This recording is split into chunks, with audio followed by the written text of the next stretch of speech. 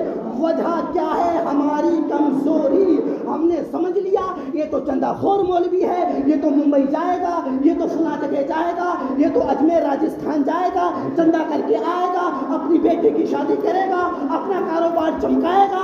برادران اسلام, ہم نے یہ سمجھا تو کیا ہوا؟ وہ کیوں اپنی رسوائی کرائے, وہ کیوں اپنی رسوائی کرائے, کیوں اپنی بے عزتی کرائے, اور چندہ خور مولوی کے نام سے وہ مشہور اور موسوم ہو. وہ تو چاہے گا کہ میں تو نہیں کروں گا چندہ, چلے مدرسہ یا نہ چلے. پھر کیا ہوگا؟ وہی ہوگا جو نیشاپور میں ہوا, وہی ہوگا جو بخارا میں ہوا, وہی ہوگا جو آسام میں ہوا. آسام میں یہ مہم چلائی گئی مدرسہ بند کرو, اور یہ اپنے یہاں بھی چل رہا ہے سب. معلوم ہے نا, مسجدیں ہماری ٹارگیٹ پر ہیں, مدرسے ہمارے نشانے پر ہیں, قبرستان, عیدگاہیں, خانقاہیں ہماری نشانے پر ہیں. کہ مدرسوں, ان کو پتہ ہے ہمیں اپنی طاقت نہیں پتا, ان کو پتا ہے کہ ہماری طاقت کیا ہے, مدرسے. لیکن ہم نے مدرسوں کو اپنی کمزوری سمجھ لیا. وہ سمجھ گئے مدرسہ بند کرو, مسلمان خود بخود ختم ہو جائے گا. مسلمان, ان کے بچے جاہل رہیں گے, قرآن نہیں پڑھیں گے, اسلام نہیں سمجھیں گے, تحفظ ناموس رسالت پر کس طرح سے پہرا دیا جائے, حضور کی عزت پر کس طرح سے سینہ سپر ہو کر اپنی جان و مال اور گردن کو حاضر کیا جائے, وہ تو نصرانیوں کے, یہودیوں کے, انگریزوں کے اسکول میں پڑھے گا تو اس کے اندر تو انگریزیت آ ہی جائے گی, وہ تو انگریزوں کا غلام بنے گا. پھر کیا ہوگا؟ دیوبندیوں کی, وہابیوں کی مسجد پہ نظر ڈالے گا. ان کی مسجد نماز پنجگانہ میں کھچا کھچ بھری ہوئی ہے, یہی حق پر ہے. وہ تو وہابی ہو گیا, وہ تو دیوبندی ہو گیا, نہیں ہوا تو گمراہ ہو بد مذہب, صلح کلی ضرور ہو جائے گا. تو گیا ایمان سے. وجہ کیا ہے؟ کہ آج جو مدرسے چھینے گئے, مدرسے چھین لیے جائے, تالا ڈال دیا جائے, ان کی مانیتا ختم کر دی جائے, ان کا رجسٹریشن ختم کر دیا جائے, خود بخود بند کر دیے جائیں گے. کچھ کوشش وہ کر رہے ہیں, کچھ کوشش ہم نے کی. بچے نہیں پڑھائیں گے, بچیاں نہیں پڑھیں گی, ہماری بچیاں نہیں پڑھیں گی. ہماری نعرہ لگائیے, نعرے تکبیر, نعرے رسالت, نعرے رسالت, جشن غوث الورا, اونچا بول کے دکھاؤ, نعرے غوث الورا, فیضان اعلی حضرت, مسلک اعلی حضرت, مسلک اعلی حضرت, علماء اہل سنت, نعرے تکبیر, نعرے رسالت.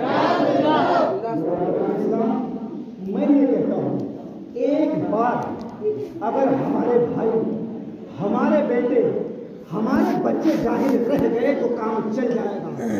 لیکن ہماری ایک بچی اگر جاہلہ رہ گئی تو کام چلنے والا نہیں ہے.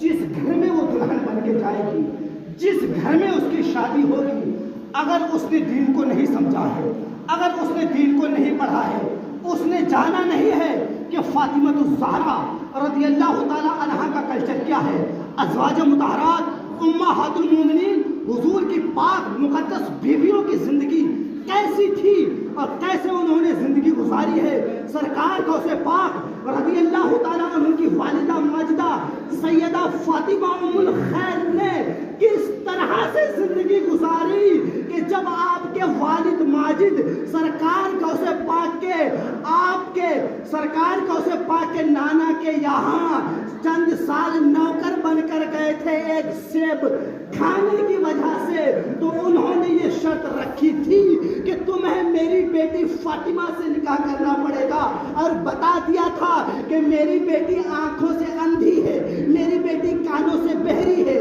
میری بیٹی آنکھوں سے لنجی ہے، میری بیٹی پیروں سے لنگڑی ہے۔ جب یہ سوچا تو اب زندگی کیسے گزرے گی؟ نہ سن سکتی ہے، نہ دیکھ سکتی ہے، نہ بول سکتی ہے، نہ پکڑ سکتی ہے، نہ چل سکتی ہے، لیکن رضائے الہی کے سبب انہوں نے نکاح کر لیا۔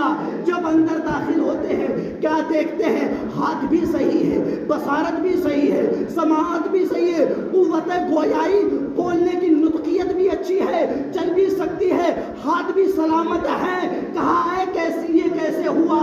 تو پتا چلا کہا اس لیے تھا کہ میری بیٹی آنکھوں سے اندھی ہے، شریعت کے خلاف کچھ دیکھا نہیں ہے، میرے خلاف بہری ہے، شریعت کے خلاف کچھ سنا نہیں ہے، میری بیٹی گونگی ہے، شریعت کے خلاف کچھ بولی نہیں ہے، میری بیٹی ہاتھوں سے لنجی ہے، شریعت کے خلاف کسی چیز کو اس نے پکڑا نہیں ہے، میری بیٹی لنگڑی ہے، شریعت کے خلاف راہوں پر اور راستوں پر وہ چلی نہیں ہے۔ ارے جب وہ میری بیٹی پڑھے گی کہ فاطمہ ام الخیر سرکار غوث پاک کی والدہ تو ایسی تھی، تو ہماری بیٹی جب وہ سمجھے گی ہی نہیں تو اپنی سسرال کو وہ تنہا اکیلی جہنم بنانے کے لیے کافی ہے۔ جہیز میں چاہے کچھ بھی دے دے، 10 لاکھ نہیں 15 لاکھ کا آپ اس کو فرنیچر دے دیجئے گا، آپ 20 لاکھ نہیں 50 لاکھ کا اس کو زیور دے کر زیورات سے لیس کر دیجئے گا، آپ 15 لاکھ نہیں 25 لاکھ کی انووا اسے دے دیجئے گا،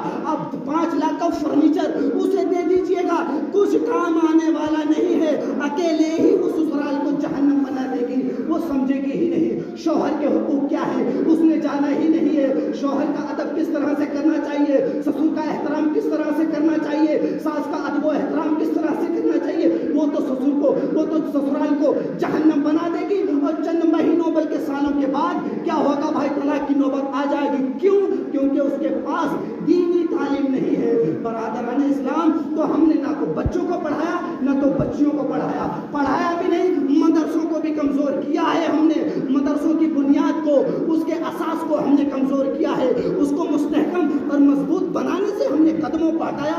دوسرے لوگوں کے دلوں میں بھی غلط فہمیاں اور بدظنی ہم نے پیدا کر دی، فلاں مدرسے کے قریب نہ جانا، وہ تو ہمارے مخالف کا مدرسہ ہے صاحب۔ ارے مخالف ہوگا تو ہونے دے، اگر کوئی نیم کا درخت یا کوئی بھی پیڑ دشمن کے دروازے پر کھڑا ہے تو وہ ہم کو آکسیجن پرووائڈ کرے گا، آکسیجن دے گا اور ہمارے یہاں سے بیماریوں کو ختم کرے گا، یہ نہیں دیکھے گا۔ اور تو بھی نہیں سوچے گا یہ دشمن کا درخت ہے، اور وہ درخت بھی نہیں کہے گا میں تو دشمن نے اس کے دشمن نے مجھے لگایا ہے۔ اسی طرح سے اگر تیرے دشمن کا بیٹا عالم ہوگا تو وہ تجھے فائدہ پہنچائے گا، دین کی باتیں بتائے گا، نماز کا طریقہ بتائے گا، تیری تبلیغ کرے گا، تیری اصلاح کرے گا، دین کی ترویج و اشاعت اور اس کی تبلیغ وہ کرے گا۔